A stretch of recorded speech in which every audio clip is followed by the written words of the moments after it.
The Muppets take Vietnam. What? That has to happen right now, please. Okay. Okay. I'm on board I'm for just gonna Muppets Take Vietnam.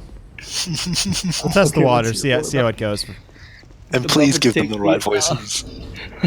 I can't do any Muppet voices. Oh, come Oh, on. Vietnam circa 1970. Oh my god, it's just like, it's, holy shit, it's fucking 20,000 words. Oh, yes. This is it, guys. We found what we're going to read first of the night. This is the story about the Muppets as an elite special forces team similar to the Navy SEALs in Vietnam. Yes. The Vietnam War had been raging heavily for some time.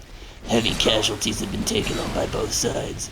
On a good day, U.S. forces would gain some ground, take a village, or push Viet Cong regiments back into the jungle.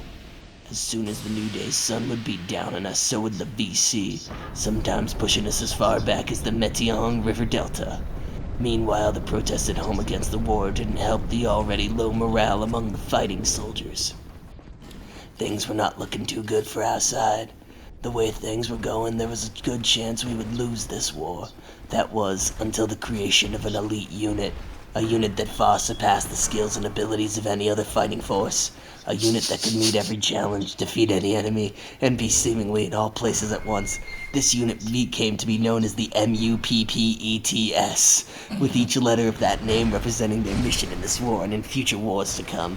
The name MUPPETS means maintaining an ubiquitous, predatory presence to exert total superiority.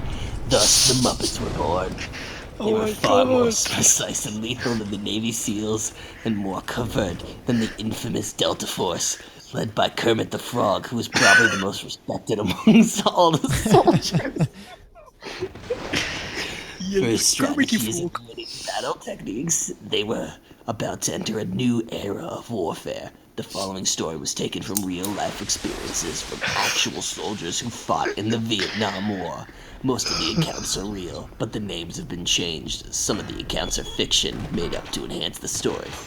Chapter 1. The group consisted of 6 members. My laptop is dying and I have to plug it back in. Okay, there we go. I'm good. Look, Kermit, the leader of the Muppet Squad, was an expert in strategy. God damn it, you piece of shit. Don't you dare turn off. Hand-to-hand combat, and he could fix up anything mechanical. He was hardworking and dedicated to the armed forces. Next was Fozzie Bear, the heavy weapons specialist. He was formerly a member of the Hells Angels biker group, but he joined the armed forces after the violent stabbing death of his brother Fizzy Bear outside a bar in downtown LA. Fozzie was as tough as they'd come. Next was Rolf, the tracker and one-time cocaine abuser who got sober after 3 months One-time cocaine in abuser. penitentiary for possession. When he got out of the pen, Kermit rounded him up and took him under his wing. Rolf had the best tracking senses of anyone in Vietnam. Animal was the demolitions expert and minesweeper.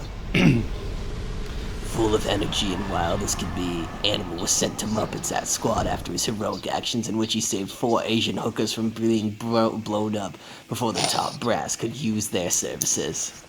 The 5th member was Gonzo, the radio man and hacker extraordinaire. Gonzo could use a coat hanger, some spare phone cable, a metal bowl, and a 9-volt battery to create a makeshift telecommunications satellite dish.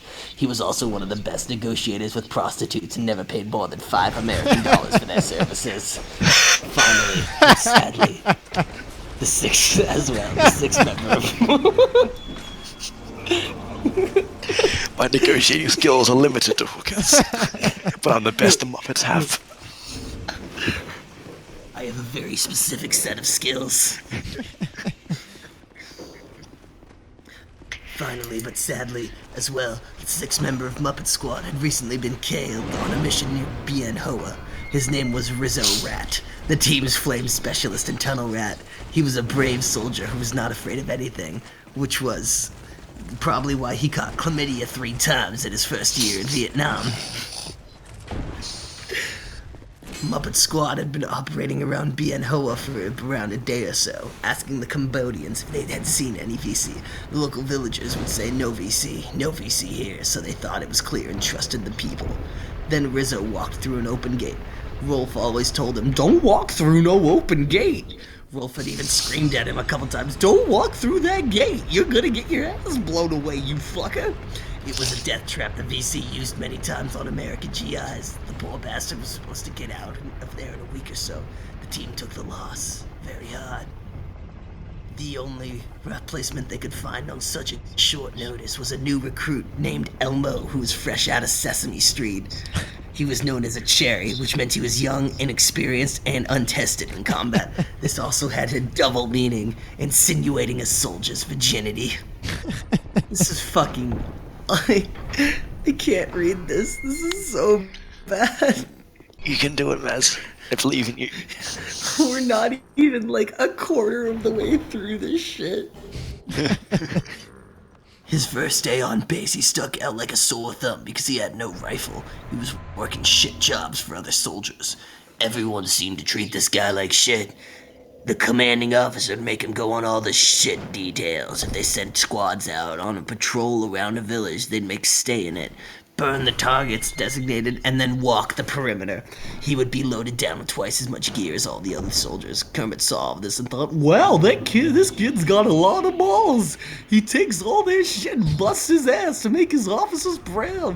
He is so proud to be serving his country." Wait, I need to get my Kermit voice down. Let me go find the lyrics to Rainbow Connection really quick. Okay. Because I need to get my Kermit voice on. And your Elmo voice. I don't have an Elmo voice. I can do Kermit the Frog. Why are there so many songs about rainbows? And what's on the other side? Rainbows are visions. Okay, there we go. Hello, I am Kermit the Frog. Not bad. Let me go find my line. He is so proud to be serving his country. I've never seen a soldier with such a hard-on to please his superiors. This made Kermit admire his spirit, because although he was a runt and probably gay, he had more heart than guys twice his size. Kermit approached General Big Bird. About adding Elmo to the Muppet squad. Big Bird agreed and Elmo was sent to the base hospital for a final checkup before he was officially added to the team. This would also give him a chance to meet the rest of the team. When Elmo got to the hospital, he was checked out by a short, fat nurse nicknamed Meatball. She looked like shit and smelled even worse. There was a standing bet going as to whether she was even a woman. She was quite manly and in some cases brawnier than the new recruits fresh out of boot camp. She was quite unattractive. However, in her mind, she was the sexiest nurse on the ward and the hottest thing since Marilyn Monroe. She'd bump and grind over to a patient all sweat, piss and blood covered and say all breathy in an Alabama accent, "I bet you just never thought you'd see anything looking so pretty and smelling so sweet." If Elmo could have hit her, he would have. Elmo tried very hard not to vomit from the foul odor, she admitted. Meatball asked him where he was from. "I'm from Sesame Street," Meatball replied. "You ever been with a real woman before?" "No, ma'am," replied Elmo. Meatball picked something nasty out of her nose and flung it across the room. She then said, "Ooh, a virgin. If we have time, I'll teach you a thing or two about lovemaking. I'll try not to break you, Junior." Ha ha. She then scratched her ass and spit on the floor. At that point, Elmo could no longer stand the smell and vomited all over. Elmo asked for something to help his stomach. He also had a case of Montezuma's Revenge for about 3 days now and was running to the bathroom every 10 minutes.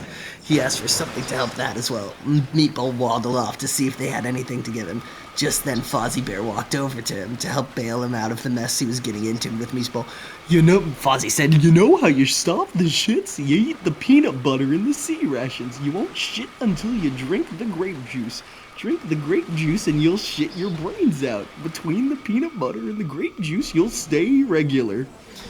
"We'd better go," said Fozzie. "We have to meet up with the rest of the team." Elmo asked, "What about the nurse? Shouldn't I wait?"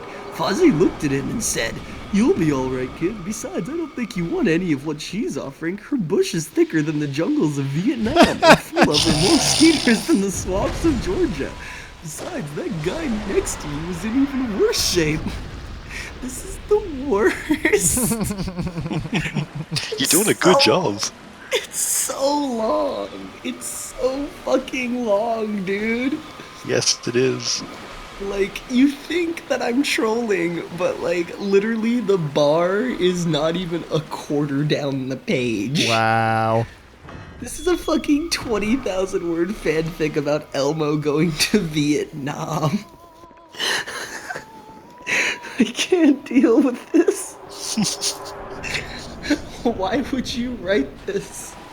That's a good question. Ooh, This is that basically helps. a version of Scarspace, but with the characters of Sesame Street. Cutting it close to that